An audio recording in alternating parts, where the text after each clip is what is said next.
बच्चों, मैं गंगा पांडे। स्वागत है आपका मेरे YouTube चैनल में।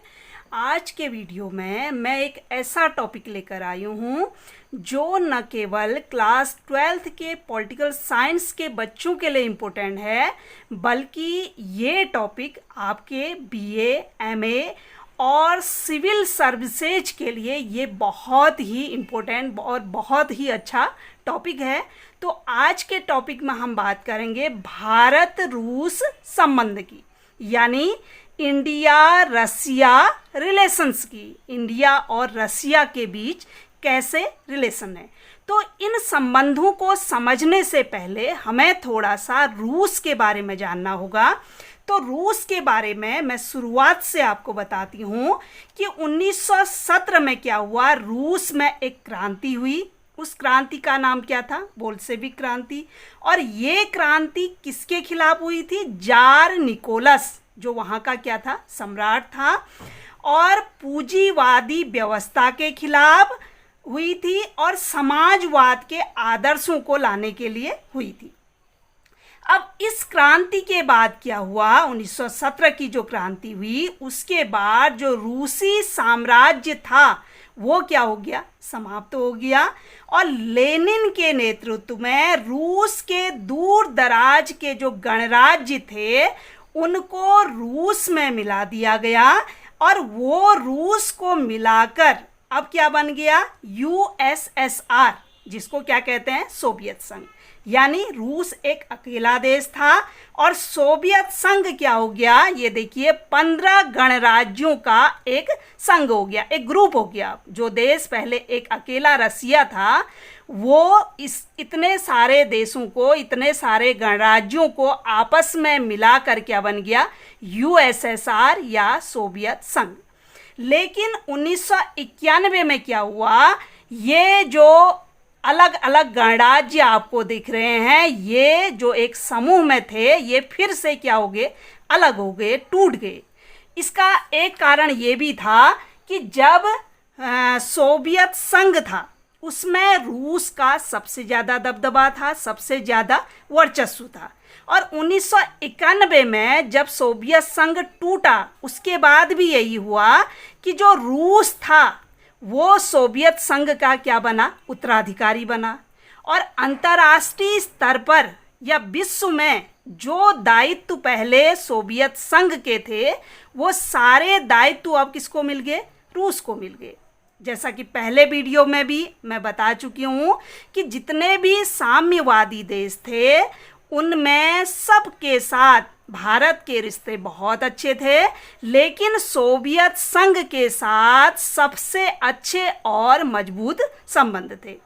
अब भारत और सोवियत संघ के संबंध कितने प्राचीन थे, कितने पहले थे, इसका सबसे बड़ा प्रमाण है 1928 में पंडित जवाहरलाल नेहरू ने सोवियत संघ की यात्रा की थी, और 1930 में रविन्द्रनाथ टैगोर ने क्या की थी? सोवियत संघ की यात्रा की थी। हालांकि 1947 से लेकर 1954 तक दोनों देशों के संबंधों में क्या था? एक डाउट था, एक संदेह की स्थिति थी। तो ये डाउट जो था, ये संदेह जो था, वो किसकी वजह से था? दोनों की विचारधारा में अंतर का होना। जैसे सोवियत रूस की विचारधारा कौन सी है? साम्यवादी और सत्तावादी, यानी एक ही पार्टी यहाँ पर सत्ता में है। और भारत की जो विचारधारा थी वो कैसी थी? लोकतांत्रिक। इसकी वजह से इनके जो संबंध थे उनमें थोड़ा संदेह था। लेकिन 1954 से 1971 के बीच दोनों देशों के बीच गर्मजोशी देखी गई, अच्छे रिश्ते देखे गए। और आश्चर्य की बात यह है कि जब सोवियत संघ का 1991 में विघटन हो गया, सारे दायित्व रूस को मिले, और वही रूस और भारत के संबंध आगे को बढ़ते गए। वही दोस्ती जो सोवियत संघ और भारत की थी, वही रूस की और भारत की भी कायम रही। तो भारत की आज़ादी के बाद से ही भारत और रूस के संबंध क्या रहे? बहुत अच्छे रहे। रूस के साथ भारत की जो विदेश नीति है वो एक महत्वपूर्ण स्तंभ है। भारत रूस संबंधों में जितना भी समय बढ़ा उसके साथ रिश्ते और मजबूत हुए और दोनों देशों के बीच घनिष्ठता हुई। तो भारत और रूस के संबंधों को जानने के लिए हम विभिन्न पहलुओं पर क्या करेंगे, बात करेंगे। जैसे रक्षा के क्षेत्र में, तो रक्षा के क्षेत्र में अगर हम बात करें, सुखोई जैसे विमान हो गए और ब्रह्मोस जैसी मिसाइलें होगी, भारत ने किससे ले ली, रूस से ली थी। और हर साल क्या होता है, भारत और रूस के सैनिकों के बीच एक साझा सैन्य अभ्यास होता है, एक साथ अभ्यास होता है। अब आर्थिक क्षेत्र में देखते हैं, भारत के कुडनकुलम जो तमिलनाडु में है, जो परमाणु ऊर्जा संयंत्र है, यहाँ पर रूस क्या कर रहा है, भारत की आर्थिक मदद कर रहा है। और सोवियत संघ जब था उस समय भी हमने देखा था कि भारत को स्टैब्लिश होने में, उसके उद्योगों को बढ़ाने में, जो इस्पात कारखाने थे भिलाई, बोकारो, विशाखापट्टनम, इनके लिए भी सोवियत संघ ने क्या की थी, मदद की थी। अब व्यापार की अगर हम बात करें तो 2016-17 में रूस और भारत के बीच 50,165 करोड़ रुपए का क्या हुआ, कारोबार हुआ, आयात निर्यात हुआ।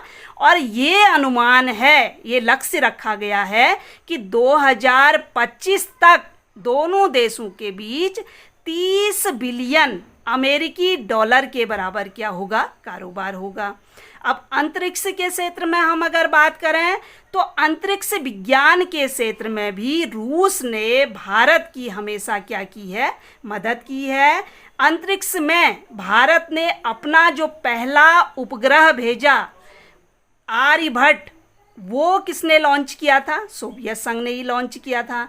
और आर्यभट्ट से लेकर चंद्रयान मिशन तक रूस ने हमेशा भारत का साथ दिया है। जैसे क्रायोजेनिक रॉकेट भी भारत को रूस ने ही दिलाए हैं।